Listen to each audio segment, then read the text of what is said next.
Here's the question. What do you appreciate about our different ways of worship? How has your experience expanded your sense of there being many ways to God among Quakers? Annie, do you want to think about that? I think I'm at a disadvantage compared to my friends here because I've had, obviously being in Europe, less exposure to the variety and the diversity. But because we can't go to it that easily, it sometimes comes to us. And for instance, last year at our annual general meeting of the section which was held in Budapest last year, we had two examples. We had Tony Fry, I think is his name, Gretchen, is that right? Who Yes. came from the evangelical friends in Eastern Europe that I mentioned, talked about their work, and just radiated his goodness and his desire to do good in the world, and talked, and gave us a presentation on that. And then there were two young women who it had been arranged by FWCC, I suppose, that they would be on a bit of a Quaker tour and get exposure to various parts of different sections. And they told us about their worship, which was programmed. They were both from the US, weren't they, Gretchen? I think? Yeah, and they were both evangelical, from evangelical Right. yearly meetings. Right. So it was just, to me, it was just clear, they were so radiant in their youth and in their faith and in their enthusiasm. And they were so happy to share their form of worship with us. They kind of took us through what it would be like to be worshiping with them. And it was really a beautiful experience. And so I think it's all spirit in the end. That's the way I feel that about an experience like that. You get that it's all spirit. Yeah, wonderful. We're all connected through our hearts, aren't we? Through yeah. So wonderful. Yeah. I always love, I remember hearing the Amari language. A person in Peru gave a prayer in Aymari, and it was like we were all in tears because we felt the passion without having to know exactly what he was saying. We all knew what he was saying. Yeah. The language of the heart. Yeah, and that's the power of worship, because it's worship wherever it is and however it's done. That's right. Yeah. Thank you, Annie. That's a lovely thought. Bainito, how about you? Yes. One thing that makes me more excited about the types of worship, especially in Africa, is many ways, many small houses under one roof. Why do I say so? Irrespective of what types of worship friends are worshiping, but they still have to identify themselves as Quakers. They have the same origin. They have the same roots. So that's one thing that I am really happy about it, because irrespective of evangelical, irrespective of unprogrammed in the Southern Africa, irrespective of semi-programmed, all of us are under one roof of Quakers. So that's what makes me appreciate and be happy about the diverse that we have in Africa. Number two, the diversity that we have in Africa is that irrespective of the worship, but also you may realize that we are kind of free. We have a free hand of people wanting to worship in the way they want to worship, but they still identify themselves as Quakers. So that's one thing that I appreciate, because nobody is telling another one, no, that your type of worship is bad, or your type of worship we are not happy with it, but each and every friend is appreciating each other. So this is one thing that I'm happy as a clerk of the section and as a member of being a wider Quaker family. I'm happy that that's one thing to look my experience, our sense of experience, is that in my earlier speech, I said the origin of Quakers, the mother of most predominantly Quakers in Africa is the section of America. That's one thing that I'm happy with. That is it. And the Quakers in the Americas send missionaries to Africa to be able to plant the seed of Quakerism. However, now, through my experience, things are changing. Now, Africa has started sending missionaries to the Americas. I think, David, you'll be able to agree with me that is in the America as a missionary from Kenya. Oscar Mbai is in the US as a missionary from Kenya. And also, not to mention, also Moses Mrenga, pastor, is in the US from Kenya. All are now doing vice versa, because we thank you that you brought us the seed of Quakerism, but we are trying to reciprocate with you by saying thank you. Also, we can send you missionaries as Africans. So that's one thing that I'm happy with. Also, another thing that I'm happy with is that not missionaries told friends in Africa to encourage the worship into their culture to be able to enjoy. But during, I think, after the missionaries left in the early 60s, Africans started contextualizing the worship into their own culture and started enjoying it. So my sense of here of experience is that I'm happy when I'm moving to Central Africa in Rwanda, and they're dancing their own language. They're asking me also to jump. So I'm happy with that. When I go to Congo and they are playing their guitar and they are really dancing Lingala, I'm also enjoying shaking my head and also dancing and also shaking my body. And when I come to Kenya, I'm also happy to join them singing in their own vernacular languages and enjoying and singing. When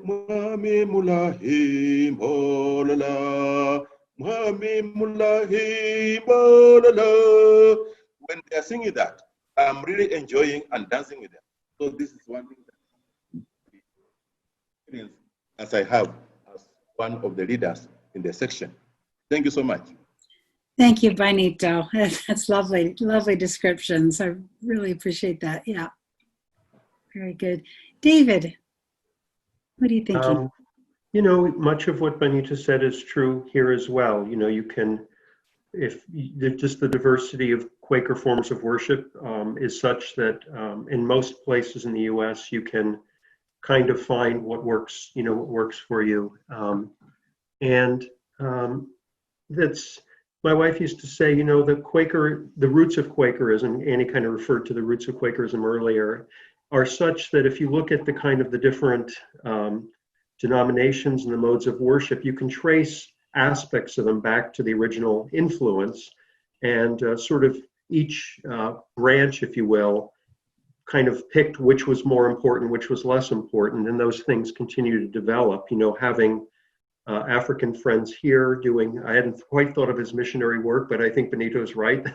That's a good way to describe it. Here in the US is kind of us needing to get recharged, and it's really nice to think of it as something in which we gave a gift and now are receiving a gift. You know, for me personally, my introduction to Quakerism, I wasn't a birthright Quaker, was liberal unprogrammed meeting. And Annie mentioned earlier, you know, you'll get in the Europe section some unprogrammed friends who identify as Christocentric, others who are non-theist.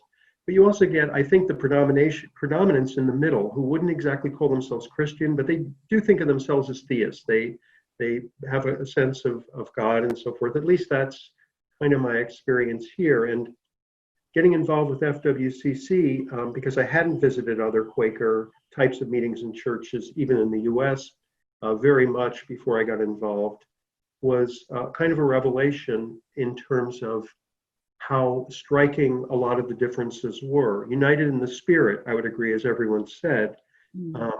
But for me personally, the the effect of being around African friends and South and Central American friends, and the passion of their love for Christ was extremely influential to me, and continues to be, and is something that is a kind of focus, I would say, that I haven't gotten as much in the unprogrammed friends tradition, which has its own benefits. I'm not sort of trying to say that one's better than the other. It's good to have the varieties here, but I feel like for me personally, the exposure to these different forms of worship has been, I would say, revelatory. It's really influenced my thinking about really what are the roots of Quakerism beyond my local meeting, and to internalize them.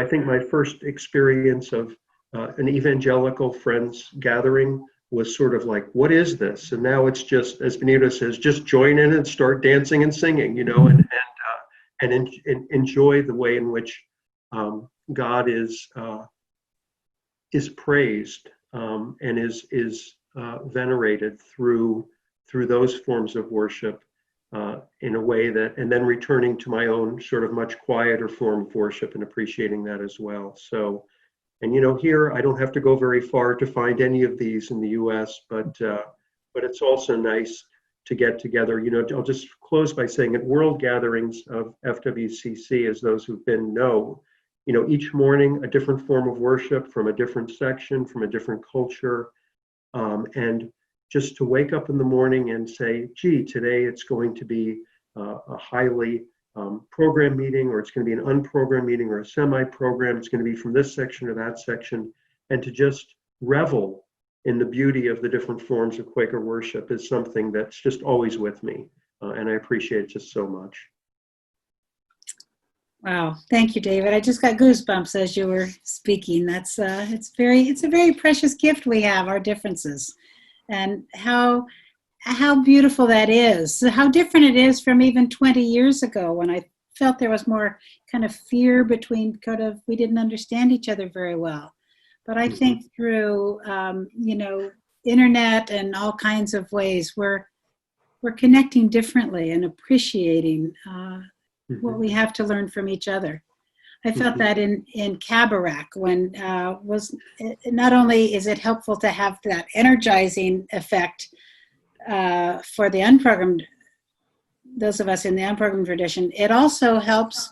I heard from many friends in a more programmed tradition where they said, we want a little more silence. We want to do a little more of that waiting on the Spirit. And so it moves all around in ways of learning from each other and appreciating those. And just one more thing, in the section of the Americas, you're reminding me, Gretchen, of something that's also really changed from 20 years ago, which is when we'd have a section meeting, it would be basically friends from the United States, and a couple from Canada, a couple from Mexico, but generally from South and Central America, maybe 5 or 6 in a gathering of, I'm not sure, maybe 100 of what we called Coal friends, Hispanic friends, and they would come and kind of be representatives of their section. Very few of us sort of white Americans spoke Spanish.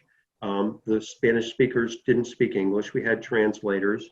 We still have translators, but now a section meeting, while it's still probably a majority of friends from the United States, it's entirely different. We have many, many more friends from Coal, and Coal doesn't have sort of its own group that then reports to. It's much more united. There's much less need for translation.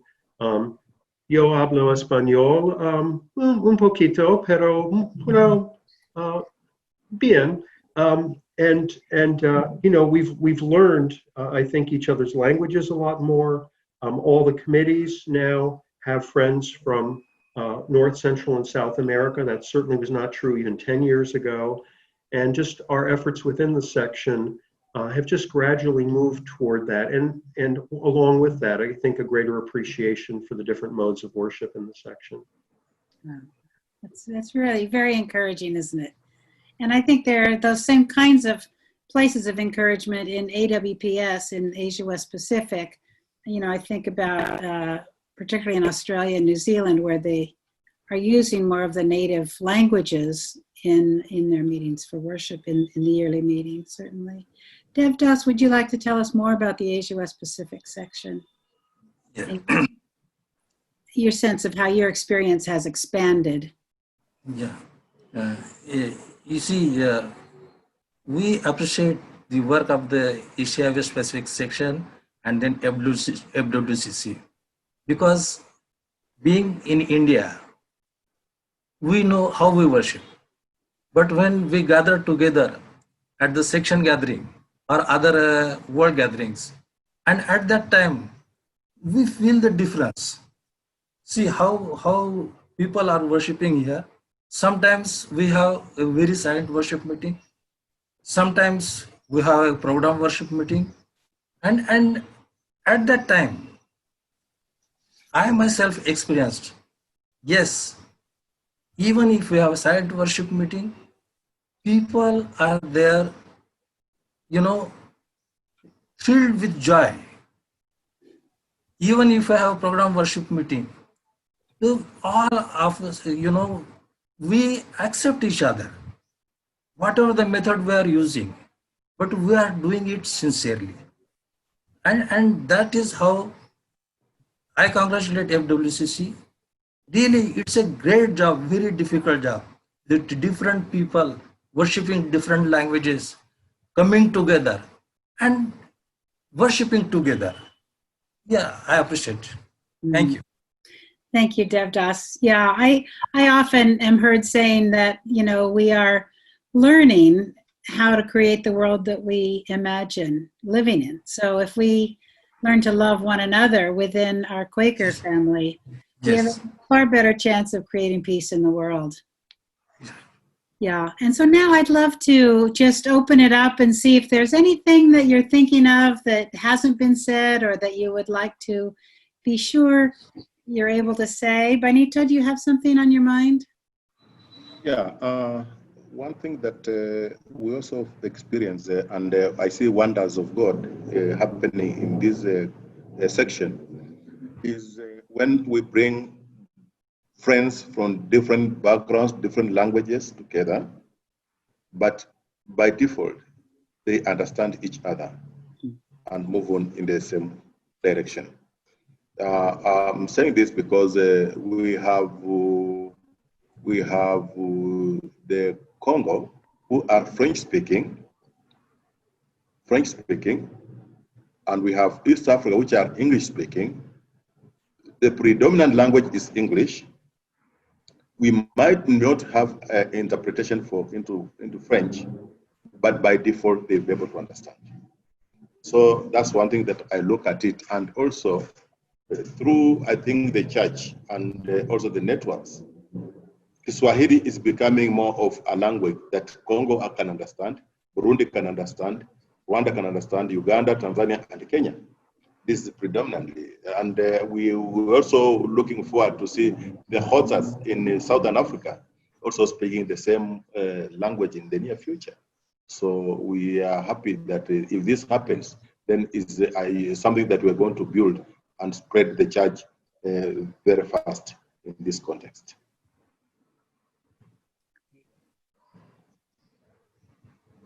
Yeah. Good. Thank you, Bainito. Are there other thoughts that you'd like to share before we close? You know, I'm thinking about kind of the sense I had of what Quakerism was before I started being involved with FWCC or visiting other types of friends meetings in churches and so forth, and a kind of sense of, I guess I would phrase it now as, well, this is the real Quakerism. I'm not sure what those other people do, you know, and then having to learn so much that I'm really appreciative that I learned.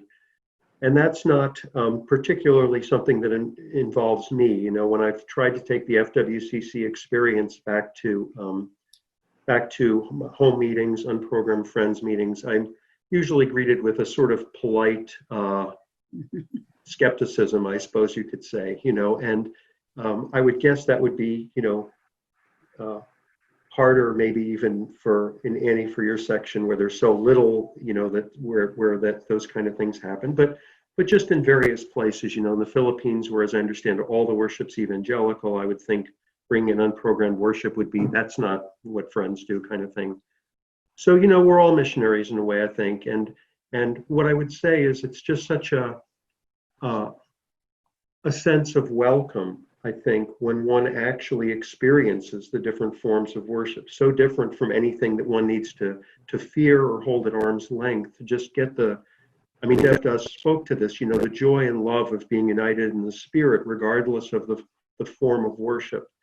And that's not to say you get the same thing out of every form, except at some really, really deep level. You get things that are different and things that might in some ways be kind of off-putting at first, but the rewards are just so great. And I'd love to be able to do more to invite my fellow congregants here in this area in the Midwest to experience more of the different forms of worship. We've had visitors who are able to, I think, bring some of that spirit in the way that Annie was talking about visitors from the evangelical tradition coming, and just making those connections, building those bridges, seeing a face of someone who's just filled with the love of the Quaker way, even though it may be somewhat different than what they're used to. So I think FWCC has a great gift to give to the world, and I hope being able to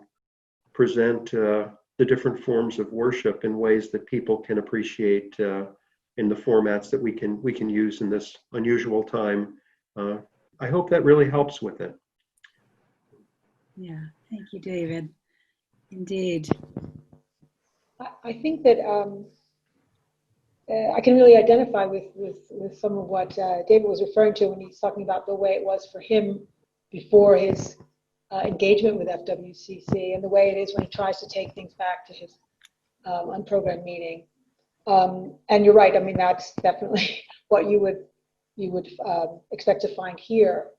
But I think it's helpful to remember that whenever there's resistance, whenever we feel resistance, it means there's something to learn. It means that there's something outside our comfort zone we can learn from. So, and I learned today. I really appreciated this conversation. It gave me insights into, especially Africa section and Asia West Pacific, where I have much less awareness. I wrote down that Bainito said, you cannot be quiet and have members. It tells you so much about this whole topic right there, and also from Devdas, it was really fascinating to think about the history and how because they were Christians in a predominantly non-Christian world, it was important for them to emphasize their similarities to each other, and so then you had much more emphasis or draw towards, let's have a church, let's have a building, let's do the things that the other Christians do. So this has been really fascinating. It reminds me of a story that of a Quaker friend who came to Quaker. He's from the Czech Republic, and he came to Quakerism in New England in the U.S. I think it was in New England, and he went to the meetings and started going very regularly. Really found something there for himself, and they always started their meetings with, they were unprogrammed, but they always started their meetings with music, with several songs. And he enjoyed that very much. He's a very musical guy. And so when he took it back to Quakers and back to the Czech Republic with him, he did it that way. They start with music, and then they have their period of unprogrammed, silent worship. And it wasn't until much later that he found out that all Quakers don't do that. He thought that's what Quakers do. So the changes can be accidental, and the influences can be, happen that way as well. So a little bit of serendipity. So I think that's a nice story to bear in mind when you're thinking about this topic. I'd like to just leapfrog on that, since we have a few more minutes, and I do want us to hear from Devdas. But how I found out about this issue about if you have silence in Quaker meetings in Kenya, you're going to lose your congregation from a meeting a world meeting in New Zealand back in 2004, and we had a breakout group with friends from around the world, but it was predominantly African friends and friends from the US and to some extent the UK. And I remember an unprogrammed friend asking, well, what would it be like if you had more silence in your meetings? And then having the explanation Bainito gave of, we wouldn't be able to compete, particularly our young people, because they really want lots of singing and dancing and so forth. And then someone asked, well, are there ways we could help you out? Because we were also hearing some of the pastors were not getting paid. It was a very difficult situation financially in some of the areas. And they said, well, what we can really use is a lot of musical instruments, so we can make a joyful noise. And so then the American and UK friends started saying, well, maybe we could start, bringing some musical instruments that we have around that we don't use, certainly not in unprogrammed meetings, and send them to your churches. And so that was a nice moment. But what was really touching about it was then an African friend said, well, you could do that and we would appreciate it, but would that be in some way against your principles to be providing all this noise-making stuff when you are engaging in silent worship? Would it be somehow un-Quakerly in the way that you look at Quakers? And it was just the whole conversation was just so open and so I guess we call it spirit-led, where each folks from these very different traditions, some of whom had never been exposed to these other kinds of friends or had very limited exposure, we're trying to find what would help. Is this really is this really consistent with your principles and so forth? So it was just it was a great introduction to that kind of cross-fertilization, I would say. Wow, that's a wonderful story, David. Thank you. Devdas, would you like to say anything that you're still thinking about? You see, I'm telling you about the young friends in India. So when they used to attend our worship meeting, so the worship method was very simple, but they said, Uncle, we want to do something in the meeting. So we asked them, what do you want to do? So they said, we want to sing songs with music instruments. Because we want to share in the worship meeting. So ultimately, we provided them all the instruments, and every Sunday, young friends, they used to have their time for half an hour singing hymns with music, and that was also very enjoying. And very sincerely, they were doing that. And of course, one of the things I love about Indian worship is the songs that you do with motions. Most of the songs you sing have physical hand on arm body motions that are just lovely. Yes. Very sweet thing. So we all have, I think we each have things that we love about being in other kinds of worship, and what a great gift we are to each other. And I just want to thank each of you. We've been really graced by your presence today and your sharing. It's been so rich and so encouraging and hopeful. And I think we do have a commitment to learning from each other, to be talking with each other, to listening. And I hope that many friends will be able to hear through this video and then pursue other questions they have, whether it's about history of particular parts of the world, or maybe they'll want to talk with one of you or someone in your section about what it's really like, or maybe they'll visit. Annie, maybe you'll go to the next World Conference in Southern Africa in 2024. We'll see you all there. Yeah, we'll see what nature has in store for us. Yes, indeed. That's right. Yeah. That's right. God willing. Yeah, God willing. exactly. But I just want to say thank you so much to each of you. We've been very blessed by your presence. Thank you, Gretchen. Thank you, Gretchen, for organizing this. Thank you for making this happen, and thank you for letting us in so that we can be able to participate in this, not only today, but a historic kind of get together, because since I have been in the FWCC family at this level. I think for the last 3 or 4 years, this is the first get together you are bringing us. So thank you so much for making this happen. This is historical and very nice. Thank you so much. Welcome, and thanks for your continuing work, all of you. Yeah. in FWCC. So thank you all of you sharing with each thank other you. very frankly and freely. Thank you.